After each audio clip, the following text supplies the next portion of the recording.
mbokku téléspectateurs yi émission sàmm jur gi tey dafa ñëw bergerie Galoya de Mbao 22 ans d'expérience xar yaa ngi ci biir bu ñu àggee ba ci biir nag li fi nekk lépp ci wàllu xar dinañ ci waxtaan ak ki nga xam ni mooy le directeur de la bergerie muy Abou Kane président Adam ak FENAFO ñu egg ci biir xool lu fi am.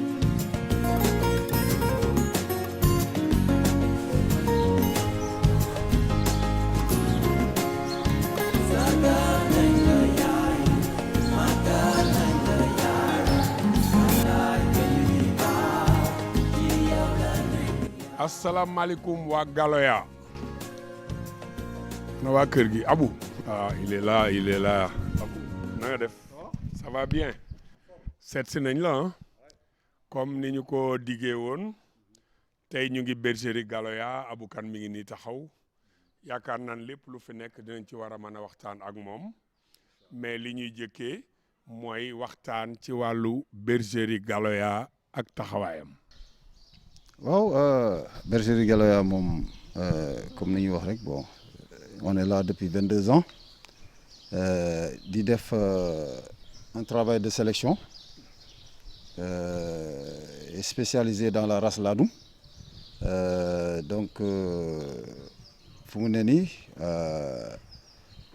def nañu une sélection d'une vingtaine d'années qui a abouti à plusieurs lignées yi nga xam ni vraiment qui sont fortement prisés et quand même c'est un travail bi nga xam ni de longue haleine bi nga xam ne mun naa wax tey jii am nañ ci satisfaction. am ngeen satisfaction environnement bergerie bi changé trop par rapport ak bi ñu fi mujjee yan liggéey ngeen ci def ba mu demee nii. waaw bon xam nga environnement bergerie moom dañuy améliorer rek. Parce que bergerie dafa am lu muy laaj damay faral di wax yar jur ay fànn yu bëri la d'abord il faut nga am xar yu baax soo amee xar yu baax il faut nga am benn méthode bi nga leen di sélectionner da nga am benn politique de sélection su loolu weesoo nga jox leen une bonne alimentation riche et équilibrée su loolu paree tamit nga wutal leen de bons ouvriers spécialisés donc un bon suivi et un bon suivi vétérinaire mais il y a un aspect très très important qui se trouve être l'environnement donc environnement bi aussi soo amee loolu yëpp te environnement bi baaxul doo am résultat donc pour avoir un bon résultat il faut que environnement bi baax et qui dit environnement nag dit aération dit lumière dit une bonne litière et tout moo tax fii bon chaque moment ngay gis ay changements depuis 20 ans on n'a pas arrêté d'améliorer les conditions de vie des sujets parce que xar yi dañu nekk xar yi nga xam ni duñu nekkuñu ci àll amuñu une certaine liberté donc soo leen da nga choisir indi leen cloisonner leen fii bu fekkee da nga leen indi nag tëj leen fii nekkatuñu dans le milieu naturel il faut que nga mettre leen dans de bonnes conditions mooy d'abord nga def leen ci néeg bi nga xam ni yaatu na yaatuwaayu néeg bi nag c'est pas en fonction du nombre de mètres carrés mais surtout c'est en fonction espace boo am nombre xar yi nga fay def donc en quelque sorte la densité donc il faut respecter la densité normale c'est-à-dire soo amee benn espace bi nga xam ni 12 mètres carrés par exemple warul weesu 6 xar donc pour 12 mètres carrés par exemple warul weesu 6 xar donc en moyenne 2 mètres carrés par mouton je parle de mouton laadum nag loolu soo ko respecté dina tax xar yi yaatu dinañ mën a doxantu si biir bergerie bi dinañ mën a tëdd te duñu tëdd si seen mbote yi pour yi di nampal leneen li aussi litière bi il faut que nga toppatoo ko de telle sorte que litière bi tout le temps nga koy changer aussi litière bi tout le temps nga koy ëlbati muy fendi mu bañ a tooy loolu aussi dafa am solo parce que litière bu tooy day indi ay piétins day développer yenn germes yi nga xam ne ñooy indil xar yi yenn feebar yi litière bu tooy tamit mooy tax xar yi gaaw a tilim ce qui fait que yow soo doon xaar ñetti weer pour sang xar yi tu es obligé tous les 15 jours nga sang xar yi sinon xar yi kenn xamul lu ñuy nurul litière bi aussi bon su fekkee dafay toll tout le temps moom mooy indi ay weñ ay yenn insectes yi nga xam ni aussi dañuy mettre mal à l'aise xar yi parce que xar yi aussi dañu war a nelaw dañu war a noppalu donc il faut que vraiment ñu nekk dans un environnement sain environnement sain aussi aération bi dafa am solo c'est-à-dire soo defee sa box yi il faut nga ubbi ay fenêtres def ay grilles de préférable xar yi bu leen wërale si 4 murs il faut ngay bàyyi espace gris fu ngelaw bi ji yàlla ngay bàyyi espace bu nga xam ne day am courant d'air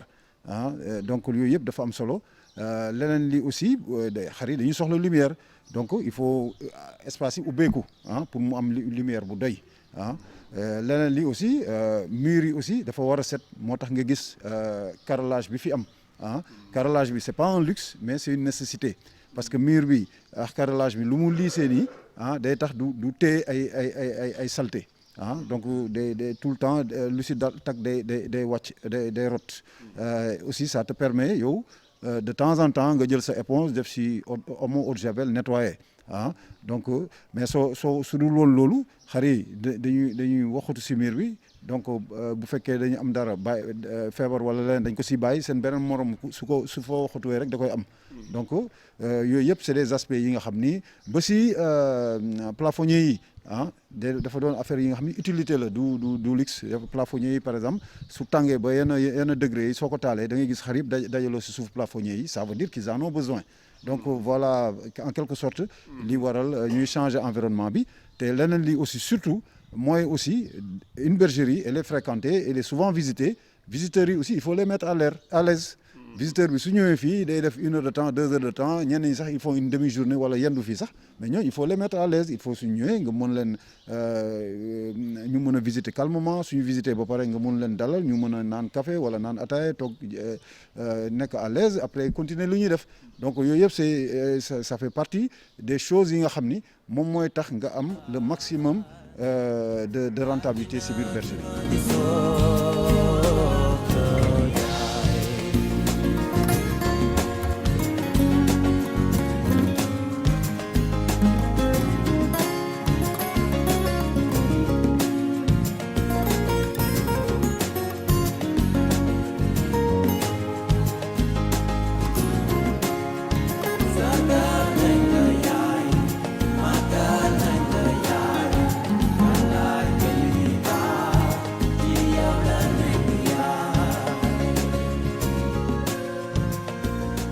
fonk xar nga parce que li nga wax fii yëpp ne def nga ko pour xar mais y a un problème yow nga nekk président FENAFO nekk président Adam FENAFO di fédération bu mag nga xam ni képp kuy sàmm laadum mi ngi ci ginnaaw ak yeneeni éleveur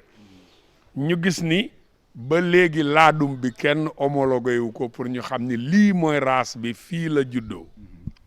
waaw mais loolu c'est pour bientôt parce que effectivement FENAFO bi ma jiite muy fédération nationale des acteurs de la filière ovine ñu ngi siy liggéey bu baax mun naa wax ñun suñu programme yëpp lu si ëpp solo mooy homologation laadum bi parce que comme niñ ko constaté tey jii laadum bi dañ si def liggéey bu extraordinaire bi mu jógee si suñu maam yi ñoom Vieux Sada si ba mu egsi fii laadum dañ ko travaillé ko boobu ba ñu am si benn spécimen bu nga xam ni doo ko gis fenn si adduna bi suñ demee ba am ay laadum buy def 177 kilos presque 180 kilos dem ay laadum yi nga xam ni hauteur au garrot dañuy dem ba ay 120 centimètres am ay longueur yu dem ba 170 centimètres ay tour de poitrail yu dem 150 et quelques centimètres loolu c'est quelque chose d'extraordinaire sans compter nag beauté sujet bi loolu nag tey jii dem nañ ba liggéey ko ba pare mu nekk élevage bi nga xam ni ñëpp la intéressé te gis ngeen tey jii ñaata milliers de personnes ñooy dund si laadum yi tey jii jeunes yi seen jeune boo gis 1 jeune sur 2 wala 2 jeunes sur 3 tey jii dañu am envie soo leen nee woon lan la ñu bëgg a investir dañ leen ne dama bëgg a investir si élevage laadum mu nekk élevage bi nga xam ne wax fa dëgg yàlla c'est rentable am na ñu si jënd ay kër am na ñu si jënd ay oto am na ñu si yóbbu seen parents yi mag am na ñu si créer ay entreprise am na ñoo xam ne dañuy jaay xar renforcer seen capital donc yooyu yëpp gis nañ ko fi donc dafa doon loo xam ni dafa am solo ba nga xam ni tey jii il faut que ñu fulal ko te là on commence à être confronté à certains problèmes waxuma sax problème en dehors problème aliment bu cher bi en dehors problème ngooñ bu cher bi ak yeneen yëpp tey jii problème bu gën a sérieux bi mooy problème mévente bi parce que tey jii production bi dafa am doole partout léegi ñu ngi produire ay laadum te laadum du comme yeneen races yi laadum c'est de la semence donc jiw la bi nga xam ne dañ ko produire pour mu améliorer yeneen xar yi les races locales jiw boobu nag tey jii dafa bëri waay bi nga xam ni dañu soxla marché yu bees et pour ñu am marché yu bees nag il faut qu'on s'ouvre à l'extérieur te xam nañu l'extérieur dëkk yi nga xam ni ñoo gën a développé ci élevage ñoo gën a war a mën a jënd suñuy jur yu mel ni ay Brésil ay Europe ay Afrique du Sud wala Maghreb bi wala les Émirats ñooñu c'est des dëkk yi nga xam ni ñoom ils sont très regardants sur les normes donc tey jii ñooñu balaa ñuy intéressé wu sa jur il faut que vraiment mu leer na ni lii c'est une race vraiment homologuée donc pour loolu nag il faut que ñun ñu caractériser laadum bi actuellement ci liggéey boobu la ñuy def laadum bi dañ ko war a caractériser maanaam dañ ko war a mandargal si yan naka lañ koy xàmmee par rapport ak bopp bi par rapport ak robb bi par rapport ak ci yeneen cër yeeg yooyu yëpp suñu defee par rapport ak dayo bi même dañ koy mesurer pour xam le poids moyen la hauteur moyenne la longueur moyenne ainsi de suite loolu suñ ko defee nag actuellement ce travail là on est à 80% suñu defee boobu on passe à une seconde étape qui consiste à les catégoriser parce que laadum yi aussi bëri nañu mais dañoo ute tey jii gétt boo dem commençant man suma propre gétt bi ay catégories différentes la parce que yemuñu prix ñoom ñëpp yemuñu prix da nga gis tey jii nit yi dañu foog ni laadum booy gis rek jar na ay millions tey jii du laadum yëpp ay jar ay millions am na laadum yoo xam ni soo demee mun nga ko am 250 000 wala 300 000 am na yoo xam ni mbote bi bañ na 2 millions am na yoo xam ni dañuy dem ba jar ba 30 millions mais c'est vrai que bëriwul yii di jar yenn prix yi mais quand même du laadum yëpp bokk donc loolu déjà éleveurs yi si seen bopp catégoriser nañ ko ba pare cette catégorisation nag dañ ko war a def d'une manière formelle d'une manière officielle suñ ko defee noonu liggéey boobu ñu catégoriser en ce moment là on aura un standard laadum bi nga xam ni qui sera reconnu par l'État loolu mooy homologation bi cette reconnaissance là une fois nag le laadum homologué nga xam ne ñëw soo nekkee en Amérique nga tapé Google nga xool nga gis laadum nga am toutes les informations et tout ça je pense que le laadum pourra bien se vendre à l'extérieur et ça va régler nos problèmes donc moo tax tey jii c'est notre objectif majeur de la FERNAFO mooy homologation laadum bi. Bergerie Abou Kane am na laadumu 300 000. non wax fa dëgg yàlla amul. waaw non.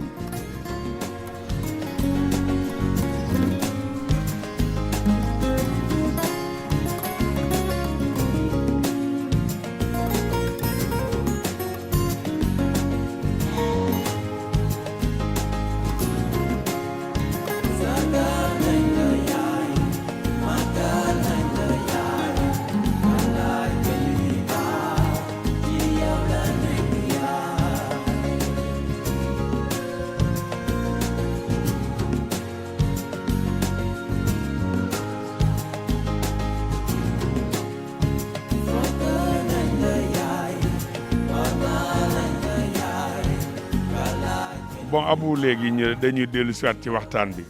journée nationale de l'élevage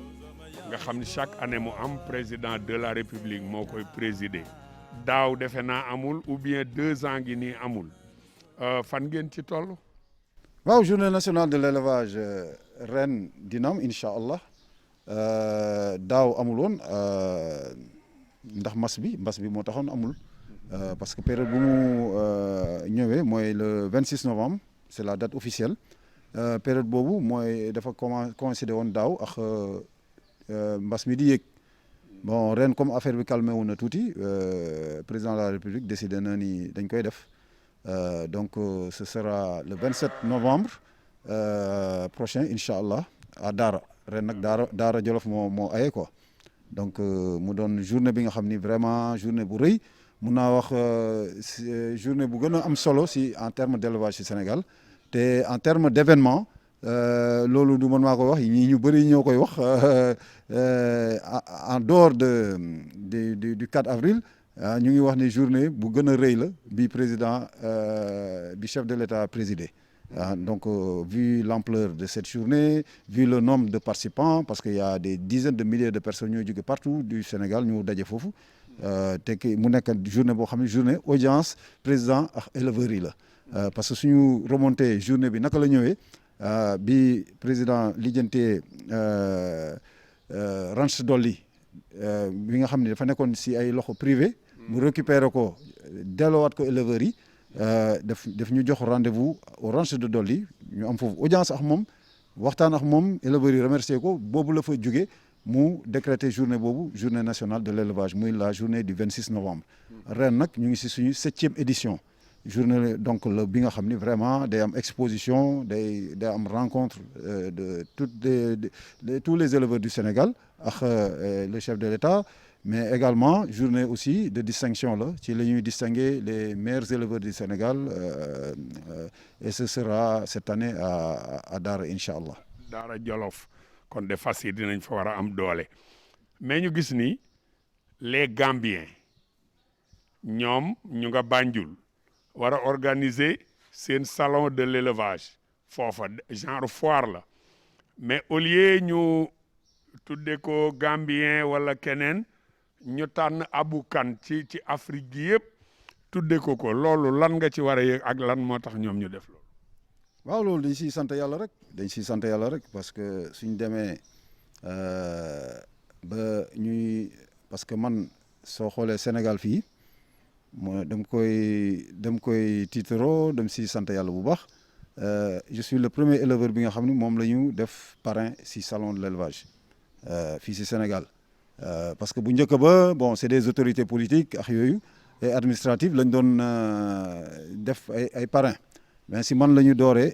def parrain éleveur loolu ça s'est passé à Mbour j'en profite pour encore remercier le Ladoumètre de Mbour et depuis boobu parrainé nañ ma ay foires yu bëri si Sénégal mais bii nag c'est la première fois ñu may parrainer benn foire bu nga xam ne ça se déroule à l'étranger muy en Gambie ma si profité bu baax a baax nag di si remercier éleveurs gambiens yi bu baax a baax parce que loolu dafa doon surprise bu rëy si man xamuma leen bu baax ñoom ñoo ma xam xëy def seen salon de l'élevage mu seen premier salon vraiment tuddee ma ko loolu dafa doon lu rëy si man dafa doon loo xam ne nag lu rëy si élevage Sénégal bi yëpp donc éleveurs yi Sénégal yëpp rafetlu ko suñu autorité tamit muy ministre de l'élevage aussi rafetlu ko te ne aussi moom pare na pour accompagner ñu dem teew foofu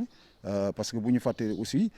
Gambiens yi aussi ils constituent un bon marché pour les éleveurs sénégalais parce que tey jii ñoom y a une forte colonie d'éleveurs yi nga xam ne dañu spécialisé aussi laadum bi y a de grandes bergeries laadum là-bas te ñooñu seen laadum bi fan lañ koy jëlee si ñun lañ koy jëlee mooy li mu wax sànq rek bis bu ñu homologué laadum bi laadum va s'ouvrir à l'extérieur et boobu dinañu arranger bu baax te actuellement sous région bi ñu ngi jënd laadum bi bu baax muy Gambie di Mauritanie di Mali ba Niger mais surtout vraiment Gambiens yi machallah quoi ils sont en train de développer la race comme vraiment on le souhaiterait rek quoi. suñu laaj bu mujj maal yi nekk bergerie Abou Kane fi mu nekk nii nu ñu tudd bergerie Galoya du moins. waaw bon actuellement je travaille avec le mâle titulaire c'est Ahmed Amar bi nga xam ni dem ko tuddee woon dem si yàlla Ahmed Amar bu NMA Sanders bi nga xam ni dafa jàppale élevage Sénégal bi nga xam ni en tant que PDG NMA suma partenaire la woon parce que ñëpp xam nañ ni bergerie Galoya partenaire la NMA Sanders opération Tabaski donc Ahmed Amar aussi nekkoon suma grand bu baax mu coïncider nag agneau bi juddu tasantek mu génn àdduna donc ma ne bon tour bi moom laa koy tuddee donc c'est un fils de 2 champions c'est un fils de Grand Ran qui a été vice-champion du Sénégal et Ramsès aussi qui a été vice-champion du Sénégal te ku xam Grand Ran ak Ramsès yëpp ñoom ñaar ñëpp aussi seen parents yi nekk nañu champion du Sénégal ba si seen i maam donc ça veut dire que génétiquement c'est un sujet vraiment qui a un potentiel énorme parce que man su may tànn géniteur loolu dama koy xool parce que géniteur ñaar la géniteur benn bi y a le génotype y a le phénotype phénotype mooy géniteur bi en tant que tel ni mu bindoo selon ko dafa rëy dafa rafet ak yooyu loolu am na solo bind bi am na solo lool mais am na lu ko ëpp solo encore muy génotype bi mooy mooy deret bi mooy parents yi te moom ñaar yooyu yëpp daf ko am dafa am na dayo bi rafet na ba pare parents yi aussi dañoo baax grands-parents yi baax arrière grands-parents yi baax parce que un géniteur sooy doo yem rek si ay yaayam wala papam da ngay dem ba si maam yi ba si maamaat yi parce que dañuy faral di gis léeg-léeg xar day jur doom su juree doom mun na ko bañ a jël moom mais mu jël kenn si maamam yi wala jël kenn si maamaatam yi donc su fekkee maam yi ba si maamaat yi baax nañu xar bi lu mu jur bépp mbokkam bu mu jël day baax rek donc plus gène bi di baax plus xar bi mën la assurer produit bu baax parce que léeg-léeg nga gis xar bu rëy fekk génétique bi des na fekk kenn si maamam yi wala yaayam wala papam demeewul noonu bu boobaa di nga gis xar bi day rëy lool waaye si ay doomam soo xoolee si fukki doomam peut-être juróom-ñett yi dañuy tane rek ñaar ñoo si baax loolu nag parfois éleveurs yi du ñu mën a expliquer wu loolu mais li koy waral mooy génétiquement peut-être dafa des moo tax nag bon moom mooy mâle titulaire maintenant il y a d'autres mâles yu fi nekk yu mel ni roi Arthur yu mel ni raptor yi nga xam ne dañ siy liggéey aussi quoi mu nekk des mâles d'appoint. mbokku téléspectateurs yi Abou Kane wax na lépp li ci des nag mooy sàmm jur gi mi ngi tàggoo fii beneen dimanche ak yeneen i invité ak yeneen i jur seen xarit Matar Seck Ngaye mi ngi leen di tàggu ba jëmmi jamono.